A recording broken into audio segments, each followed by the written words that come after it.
नमस्ते साथियों, मैं सोनू आर्य। आप देख रहे हैं मिशन आर्यवर्त। स्वागत है आप सबका।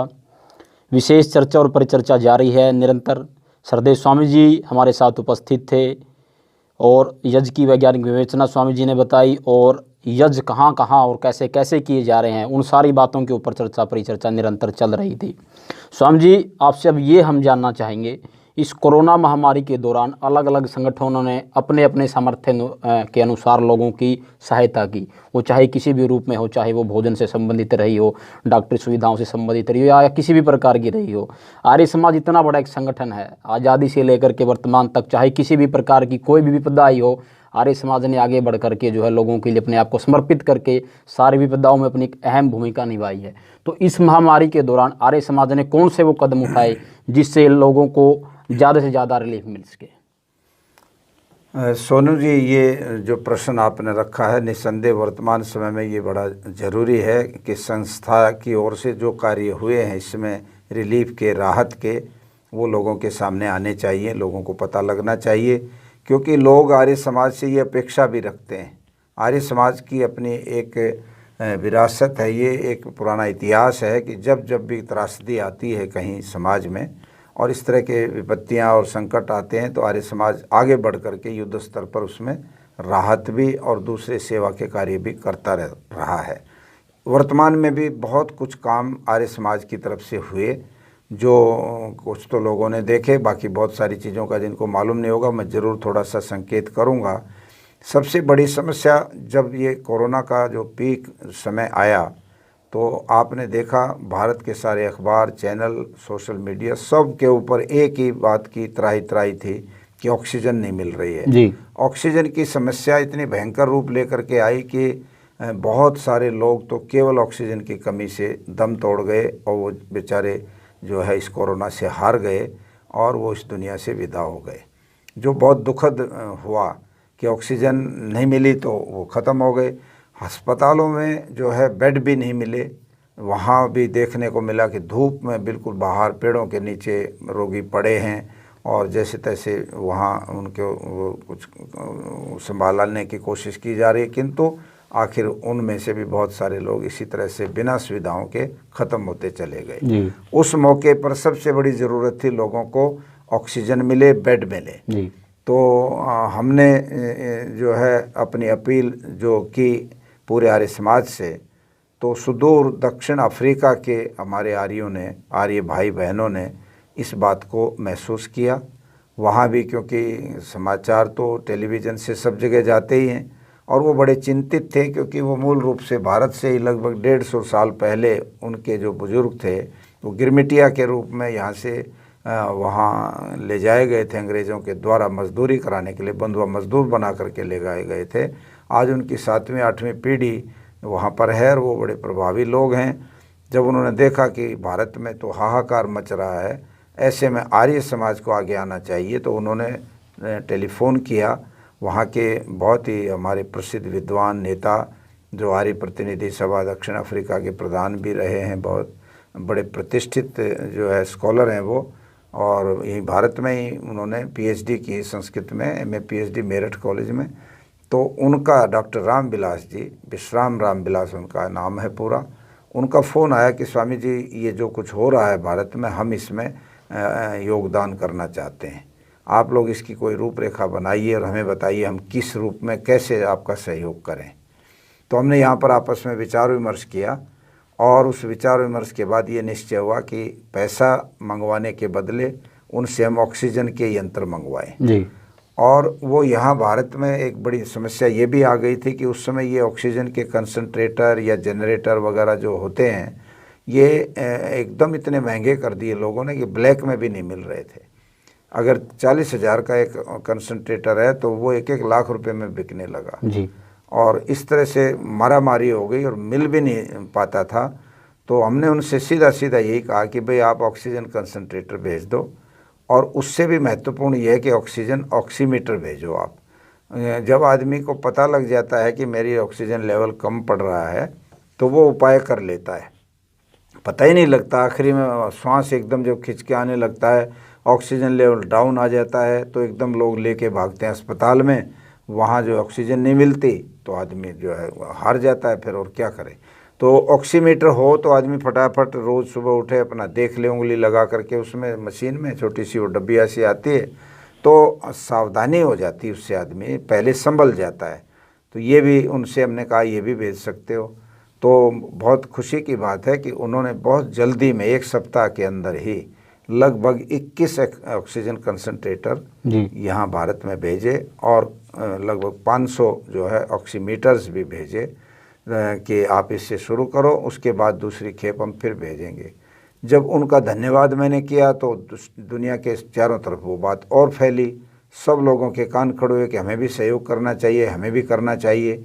तो फिर आर्य प्रतिनिधि सभा अमेरिका के जो लोग थे उन्होंने भी वहाँ अपील निकाली, और वहाँ से भी कंसंट्रेटर्स उन्होंने दिल्ली आर्य प्रतिनिधि सभा को भेजे, और जो है कुछ और भी उन्होंने पैसे के रूप में, या ये जो होती है जो एम्बुलेंस, एक एम्बुलेंस के भी जो है उन्होंने राशि भिजवा के वहाँ दी, और दिल्ली में उन्होंने उस काम को दिल्ली सभा के लोगों ने किया।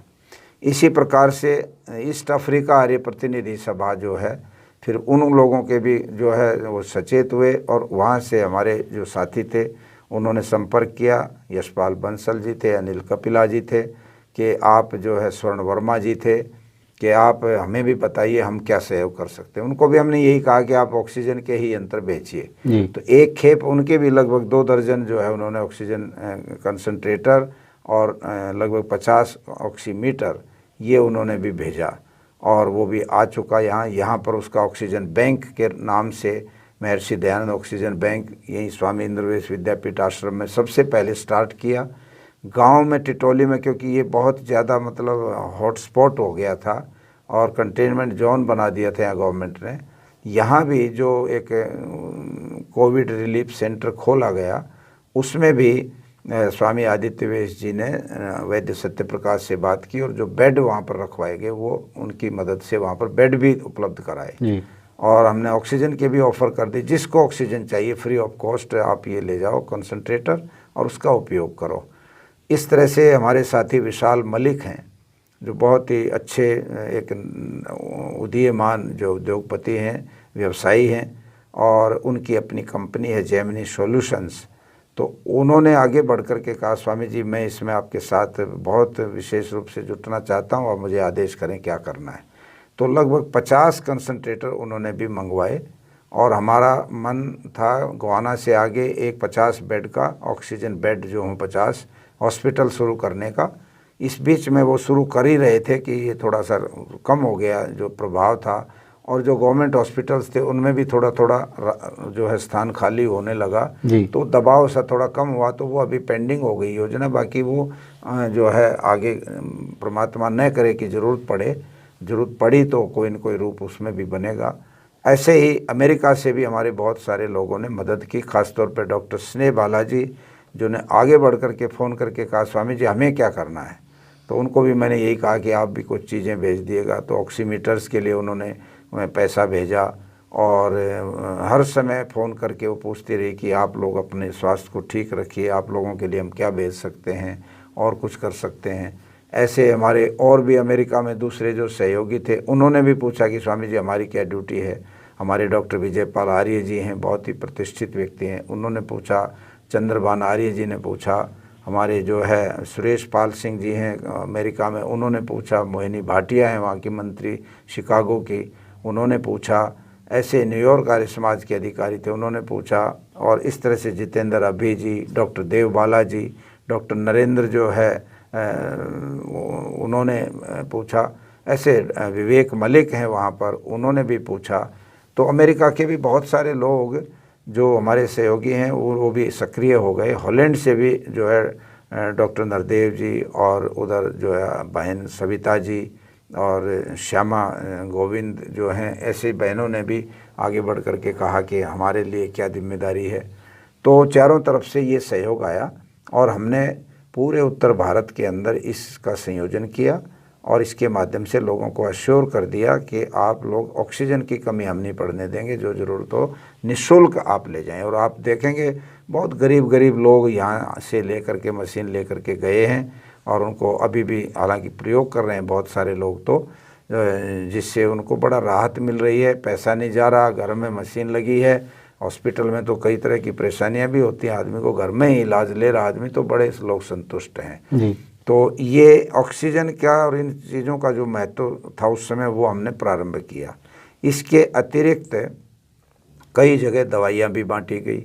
आर्य समाज जो है बुढ़ाना गेट मेरठ की आर्य समाजों की तरफ से वहाँ पर कैंप लगाए गए, जिसमें ये जो दवाइयों की किट है लोगों को मुफ्त बांटी गई। ऐसे और भी कई जगह इस तरह का हुआ।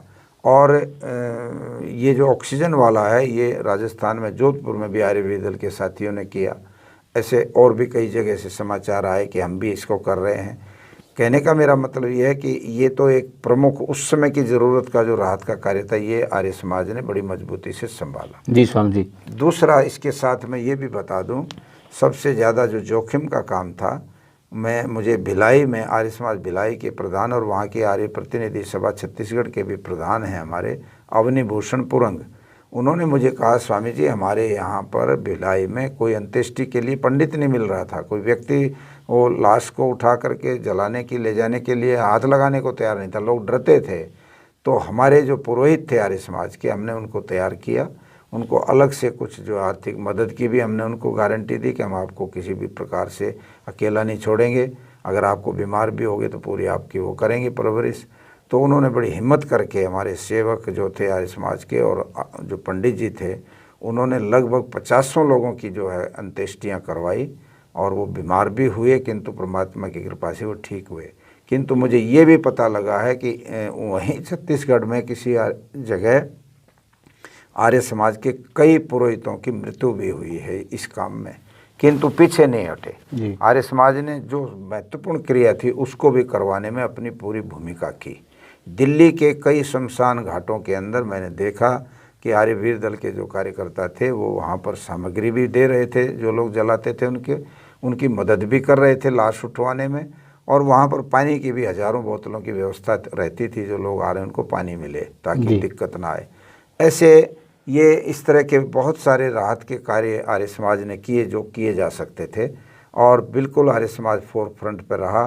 कहीं भी आर्य समाज पीछे इस मामले में दिखाई नहीं दिया, जो बड़ा संतोष का विषय रहा। जी स्वामी जी, ये बात लोगों के स्वास्थ्य से जुड़ी हुई थी। ऑक्सीजन बैंक आपने बताए, और जो उस समय का जो प्रमुख मुद्दा था उन सारी चीज़ों को लेकर के आर्य समाज ने काम। तो साथियों, आप देख रहे थे मिशन आर्यावर्त। सरदेव स्वामी जी हमारे साथ उपस्थित थे और स्वामी जी ने बताया कि जिस समय जिस चीज़ की महती आवश्यकता थी उस चीज़ की पूर्ति के लिए आर्य समाज ने आगे बढ़ करके कौन कौन से सार्थक कदम उठाए, चाहे वो ऑक्सीजन बैंक खोलना हो, लोगों को जो है दवाइयाँ बांटनी हो, तरह तरह की चीज़ें, उसमें सब प्रकार की चीज़ें जो इन्वॉल्व उसमें थी। और स्वामी जी का साफ तौर पर यही संदेश था कि आर्य समाज जो निरंतर फ्रंट के ऊपर एक लड़ाई जो लड़ता रहा मानव मात्र के कल्याण के लिए, वो हर परिस्थिति में मानव मात्र को ही समर्पित है और उसी को समर्पित रहेगा। देखते रहिए मिशन आर्यावर्त। बहुत बहुत धन्यवाद। साथियों, इस वीडियो को ज़्यादा से ज़्यादा लाइक करें, कमेंट करें, शेयर करें और चैनल को सब्सक्राइब करना ना भूलें। बालों की समस्या से क्यों हो परेशान? बच्चा खाए या जवान, सबका इलाज होगा एक समान। सिर दर्द और कब्ज होंगे 3 दिन में छूमंतर। न जादू न टोना, है केवल आयुर्वेदिक तंत्र। नाड़ी वैद्य हूं मैं, आयुर्वेद का कमाल देखना। ला इलाज हो कोई भी बीमारी, जड़ से होगा उसका इलाज देखना। कमजोरों के लिए बना दिया है ऐसा रसायन, खाकर उसको जीवन का आनंद देखना। YouTube पर जाकर सब्सक्राइब कीजिए नाड़ी वैद्य का क्लब।